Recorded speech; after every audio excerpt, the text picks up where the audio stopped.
Moscow in the heart of a harsh winter. A blinding blizzard envelops leafless trees and gray buildings. People bundled in warm coats hurry along Peace Avenue, their breath turning to mist in the biting cold. The camera descends down a deep escalator, carrying passengers away from the frozen world and into the underground.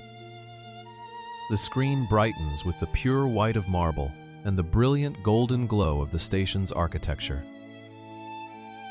The howling wind of the blizzard outside fades away, replaced by the gentle strains of Tchaikovsky's Waltz of the Flowers. If you visit Moscow in January, when temperatures hit -20 degrees Celsius, you will long for a miracle of spring. But in this city, to find spring, you don't have to wait for the long arrival of May. You only need to descend 40 meters underground to touch an entirely different reality. Welcome to Prospekt Mira Station, Peace Avenue, a crown jewel of the metro system.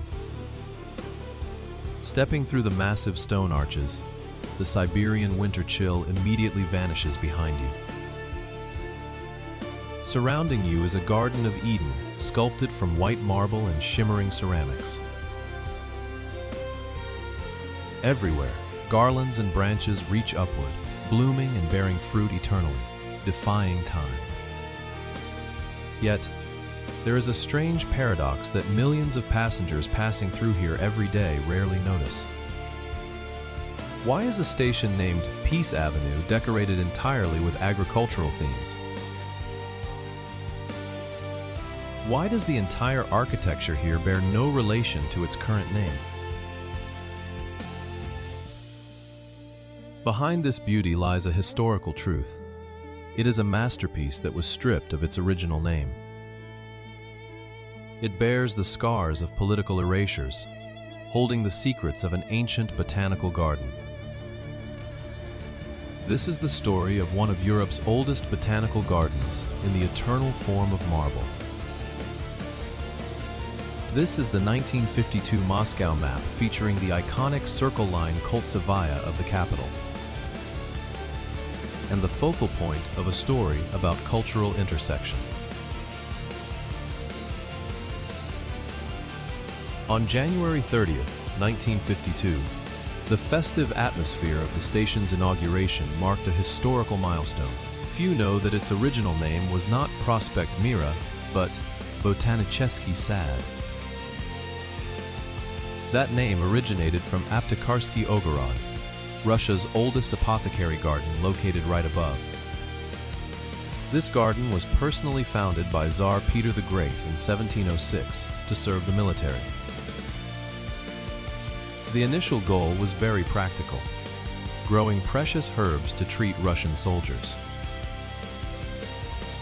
By the 1950s, the garden was managed by Moscow University, becoming the city's green lung.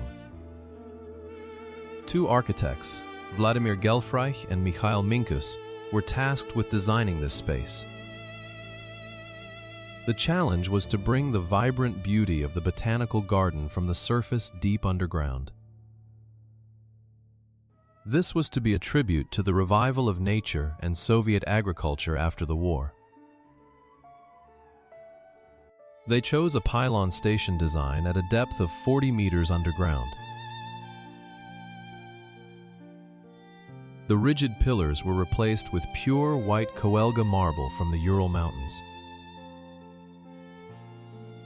The stone was crafted into elegant curved borders, softening the coldness of the underground tunnel. The entire station hall opens up like a tree-lined path in a royal garden. Here, light and stone blend together, dispelling the claustrophobic feeling of the 40-meter depth. Every decorative detail evokes the botanical world, from leafy branches to flower buds.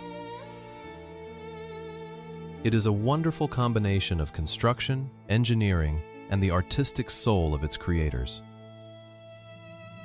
Gelfreich and Minkus succeeded in creating a space of timeless symbolism. Though the name has changed, the soul of the Tsar's apothecary garden remains ever present here. Prospekt Mira is not just a station, it is a living museum of art and history. Today, as millions of people pass through Prospekt Mira station, very few know they are walking through a botanical garden that has lost its name. They are unaware of the smashed portrait, or the discrepancy between the name Peace Avenue and the floral motifs surrounding them. But perhaps true art does not need a name to exist. Architects like Gelfreich and sculptor Motovilov did an exceptional job. They created an eternal spring out of marble and ceramics, a space that defies time.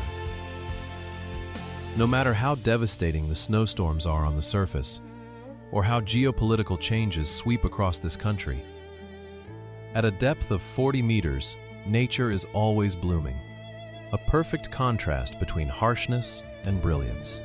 Prospekt Mira is a beautiful reminder that life, nature, and art always carry within them a healing power.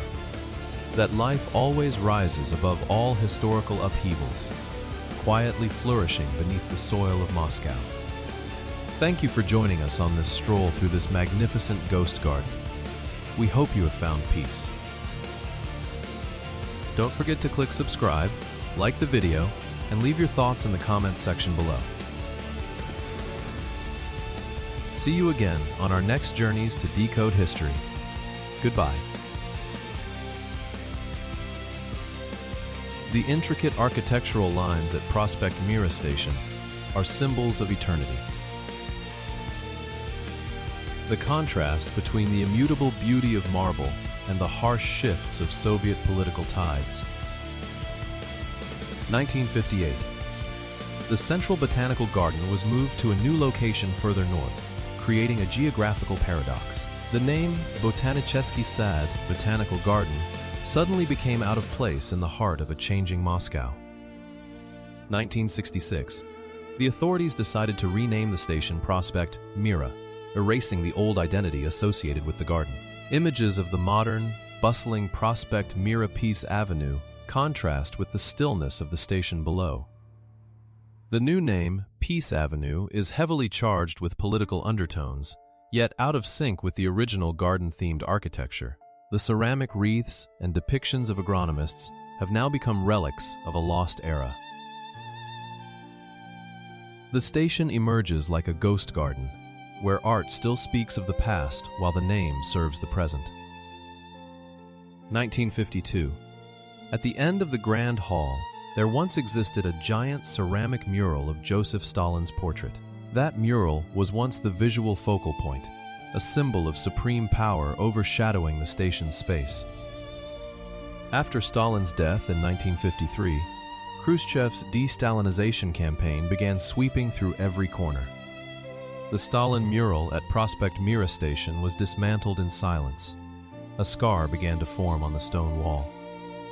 The leader's portrait was replaced with simple ceramic patterns to conceal the void. But then, the expansion of the metro system demanded a more radical change, opening a transfer passage.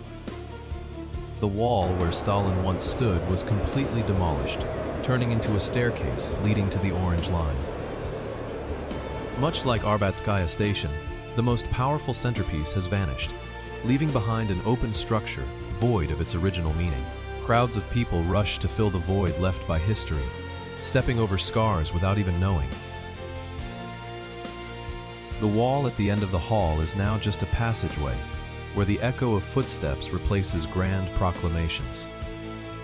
Architecture may endure for centuries, but political symbols are as fragile as an erased mural. Prospekt Mira, Peace Avenue, a name borrowed from the glitzy reality above. Deep underground, the ancient apothecary garden still silently exists through every ceramic blossom, despite all changes. History is never lost. It merely hides beneath layers of marble and new names. Today, as millions of people pass through Prospekt Mira station, very few know they are walking through a botanical garden that has lost its name. They are unaware of the smashed portrait, or the discrepancy between the name Peace Avenue and the floral motifs surrounding them. But perhaps true art does not need a name to exist. Architects like Gelfreich and sculptor Motovilov did an exceptional job. They created an eternal spring out of marble and ceramics, a space that defies time. No matter how devastating the snowstorms are on the surface, or how geopolitical changes sweep across this country, at a depth of 40 meters, nature is always blooming, a perfect contrast between harshness and brilliance. Prospekt Mira is a beautiful reminder that life, nature, and art always carry within them a healing power. That life always rises above all historical upheavals, quietly flourishing beneath the soil of Moscow. Thank you for joining us on this stroll through this magnificent ghost garden. We hope you have found peace. Don't forget to click subscribe, like the video, and leave your thoughts in the comments section below. See you again on our next journeys to decode history. Goodbye.